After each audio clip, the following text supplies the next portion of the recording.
Good morning, W.W. Robinson. Today is February 6th, 2019. I have Porter with me this morning. How are you, Porter? Good. Are you ready for a great Wednesday? Yeah. Yes, it is hump day. Feels like it's already been a long week. We're not used to going to school this many days in a row, are we? No. Last week we only went 2 days, really 1.5. All right, it is day 1 in our rotation. And to be honest with you, I'm not sure what's for lunch today because earlier this week I was told that we were following the normal menu after Monday, but then apparently there's a rumor going around that we're not. So we're going to read what we think is for lunch today. So go with that first one there. Philly cheese pinwheel, sweet potato puffs, peas, applesauce, choice of juice, choice of meal. All right. And we have Nyla here to tell us about the weather. So Nyla, come on over. And I'll hold this up so we can see you. Come over here. Tell me, what is the weather today? Cloudy. It is cloudy. Do you think the sun might peek out later? Yeah. I hope it does and make it warm, right?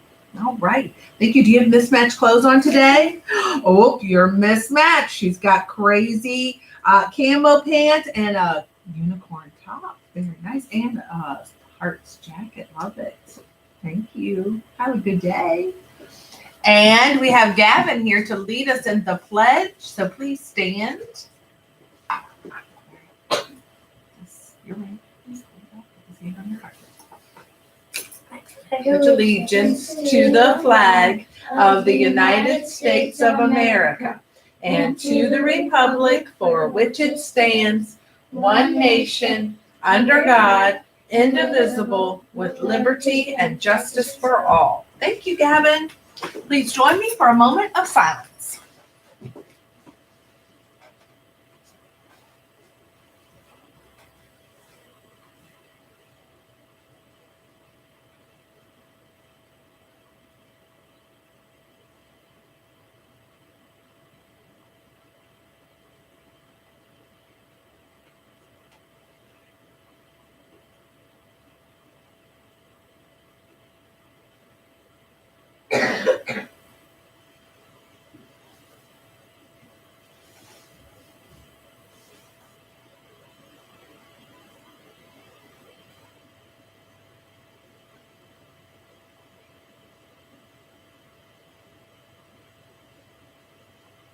Thank you. All right. We have some birthdays today. All right. Celebrating on the 6th, we have Dantes Eves, Carolinda Gonzalez, Noah Hansberger, Stephen Melendez Martinez, and Sean Steen. So happy birthday to those folks. Hope you have a great day. We have no staff birthdays today. And Porter, what is tomorrow's dress-up day? Dress like your favorite movie or book character day. Are you going to dress up tomorrow? Maybe. Maybe. He's definitely got some mixed match. You want to show him your mixed match? Stand up there. I don't know if they can see. We got swim trunks and a football jersey, and then we got put up one sock. Hold up one of them. We got Skittles socks, and then we have Doritos socks. So definitely a little mismatch today. I saw some girls this morning with 2 different pairs of shoes on. I'm pretty sure they must have gotten dressed in the dark. What do you think? Maybe? All right. Do you have any shout outs this morning? Mr. Art's class, Miss Weimer's class, Miss Henry's class, Dean, Vincent, Justin, and Joseph. All right. And I'm looking to make sure I'm not forgetting anything. I think that's all of our announcements this morning. So we're going to read a little bit from our book and find out if Elvis is going to the president or if he's going to stay with Benji. Dr. Helen walked into a small curtained off section of the ER that would barely fit the gurney.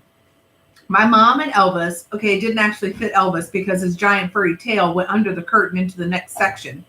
She looked at me to make sure I was all in one piece and wasn't covered in blood. Then looked at my mom, who was clutching 2 empty candy bar wrappers. Then she looked at Elvis. Then she looked back at my mom and opened her mouth to speak. But before any words came out of her mouth, she turned her head to look back at Elvis again. He's a dog who's totally worth a double take. Now, who is this big, handsome fellow? She asked, leaning down to pet Elvis. His name is Parker Elvis Pembroke IV, but I'm calling him Elvis. Parker Elvis Pembroke IV shot me a warning look, but what could he do when my mom was so close by? Come on, I whispered to him. Elvis is the coolest name ever. Dr. Helen stood back.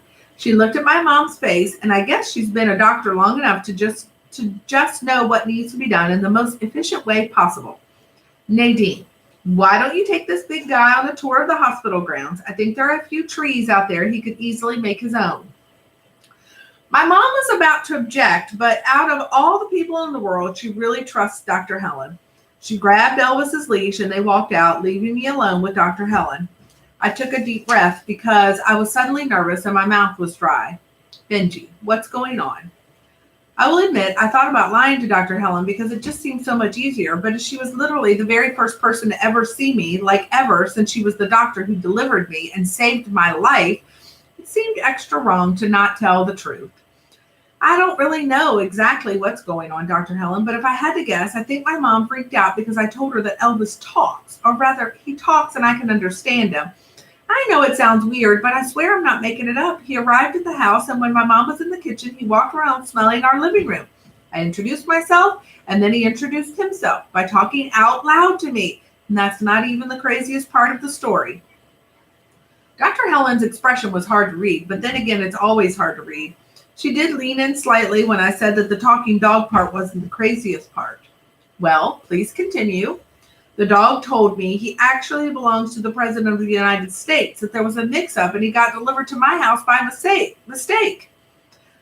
Okay, now that I said it out loud, I absolutely understood why my mom thought I was totally crazy pants. It was such an outrageous story. I mean, it's one thing to have a talking dog, but a talking dog that belongs to the President of the United States? I mean, really? No wonder my mom freaked out and drove me straight to the hospital. Dr. Helen then did something that she has never, ever done before. She walked over to the gurney, sat down next to me and put her arm around me. Here's the thing about the brain, Benji. It's a very complex and amazing organ. And even though we know a lot about it, there's still a great deal we don't know about it too. And sometimes when a person experiences head trauma, which you did the other day during your episode, there can be some residual swelling. It can take a while to go down. Sometimes the swelling puts pressure on the brain, and it's that pressure that causes the brain to react in all sorts of ways. Some people just have headaches, but some people see things that aren't there or have double vision. So it's totally possible this is what's happening with you and your dog. And we could also factor in that you might be a little lonely and in need of a friend too. You've had an awful lot going on in your life for someone your age. Dr. Helen, are you trying to tell me I'm a lonely kid and you think I'm making this all up? I know lots of kids have imaginary friends, and I did too, but Mr. Bobo and Miss Ling Ling moved away when I was 4 to open a restaurant in Arizona. So this is not the same thing at all. I'm telling you, Elvis talked to me in the same way you and I are talking right now. So if you don't believe me, just say it. Benji, I'm not saying that at all. What I'm saying is, when it comes to the brain, I'm a doctor and I believe anything is possible. And I have read all sorts of cases where people have head trauma and do amazing things. I've also read a lot about the incredible relationships between owners and their dogs, where they communicate with one another. So you're saying you've had other patients who said their dogs talk to them? Boy, I was relieved. No, I wouldn't say that, but there's a first time for everything. Now here's what we're going to do. As long as Elvis isn't telling you to do anything odd, like jump off a bridge or that you can fly, I'm not going to worry about it. But here's my advice, which you should take because I'm older and wiser and have multiple graduate degrees framed and hanging on my wall.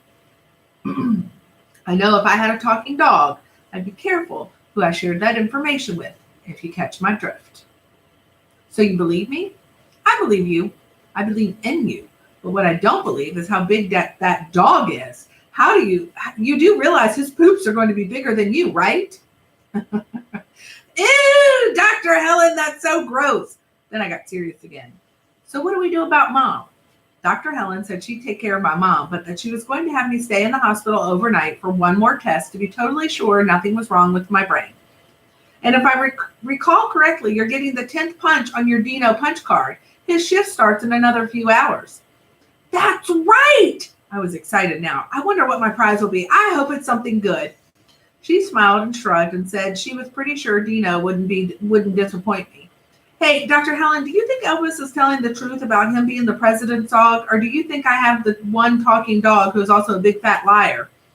Don't you worry. I'm sure your mom will get to the bottom of the whole dog situation. And if she can't find any answers, she can call me, and I'd be happy to email Action Jackson to see if he could possibly help us out.